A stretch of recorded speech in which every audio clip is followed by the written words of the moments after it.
Hi everyone, it's Tuesday the 13th of June. Got a preview for this week. What I've noticed is going on in the athletics world, home and abroad, and where you might be able to watch some of it. Something really going in chronological order. We've got some British Miners Club events in the UK this week.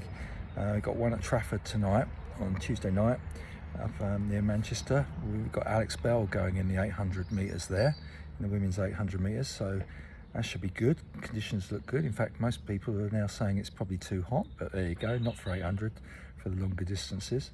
Wednesday night, there's two British Miners Club meetings. There's the Gold Standard meeting at Watford, with the open meeting there, and then there's the British Miners Club races at Loughborough. Interesting races going on at Watford. You've got the 800, you've got Elliot Giles and Dan Rowden going in that, which should be good, amongst others some really good 800 metre runners. And in the women's, you've got Erin Wallace, who's done 2:01, and Reve Walcott-Nolan, who ran 2:01 for a personal best in the National League at the weekend. And Jack Rowe is amongst the 1500 metre runners, so always looking out for Jack and see as he adds a bit of speed in for his 5000 metre running, where he's been going so well recently, so that should be good. That's Wednesday night at Watford. I hope to be there, might be able to film those races. Then the following night, Thursday, that's the 15th, we've got the Oslo Diamond League. It's on BBC Three, as with all the Diamond Leagues this season, in the evening. Run through some of the entrants. We got Wade van Niekerk in the men's 400, the world record holder, and Matt Hudson-Smith's down to race, the British record holder, isn't he? Record holder these days. 400 metre hurdles. Generally, people are out for fast times. You've got Femke Bol going in the women's 400 hurdles. The women's 3000s, plenty of world-class runners in that, plus Jess Warner-Judd from Great Britain's in there up against them. The men's 200, Arian Knighton, teenage prodigy from the USA, will be heading the entries there. We've got a Dream Mile, but this year it's the women's Dream Mile, and again plenty of world-class opposition for the Brits and Irish, and you've got Katie Snowden and Kira McGeehan going in that. Men's 5000's turning into one of the big events for the Diamond League this year, I feel. Always loaded, quite difficult for some sub-13 runners even to get into the races. And in this one, you've got the likes of Paul Chelimo, Kajelcha, and Jacob Kiplimo's done 12:48.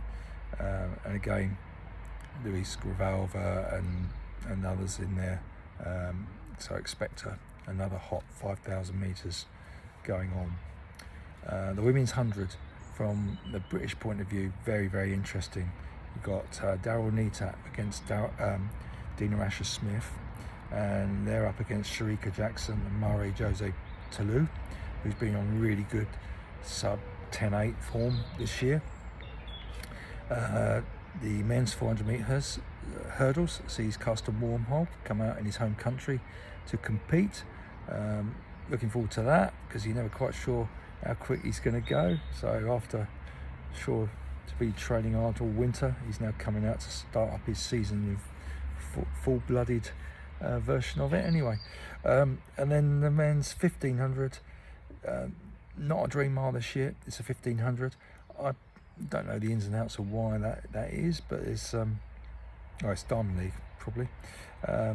You've got Timothy Cheruiyot, Neil Gourlay has been in superb form, Britain, Ollie Hoare, Josh Kerr, Yared Naguse, Wilson Kipsang, all in there, plus Jakob Ingebrigtsen, another Norwegian, competing in the home country. So you'd think that could be really quick. Men's 1500 in Oslo on Thursday night. Then heading towards the weekend, we've got the latest in the series of Podium 5K races put on by Chris Barnes at Barrowfield in Lancashire. There's prize money, £1,000 for the winner who runs under 13:45, or the female who runs under 15:35. We've got the likes of Mary Ngugi and Philly Bowden going in the women's race, plus Mark Scott, Johnny Miller, Jamie Crow and others on the men's race. It's live on Podium 5K Instagram on Saturday evening, so look out for that. Then across the weekend we've got the National Under 20 and 23 Championships that look like they're going to go ahead at Chelmsford despite the track being resurfaced recently. It's also the trials for the European Championships, where the winner, providing they've got the European qualifying time, will be selected automatically. The whole championships are on Roster Athletics app and website in terms of the results and the lineups, etc. And it's been shown live on England Athletics Vids YouTube channel. So that should be good. There are some really cracking races or events going on. Men's 800, I think there's 4 that have gone 146 or quicker. No, 6 that have gone 146 or quicker, including the likes of Reece Sharman Neal and Ethan Hussey in there. Reece has done a couple of 145s in the last week. There's 5 under the European qualifying 147 dead this year. In fact, there's more than that now. So yeah, that should be good.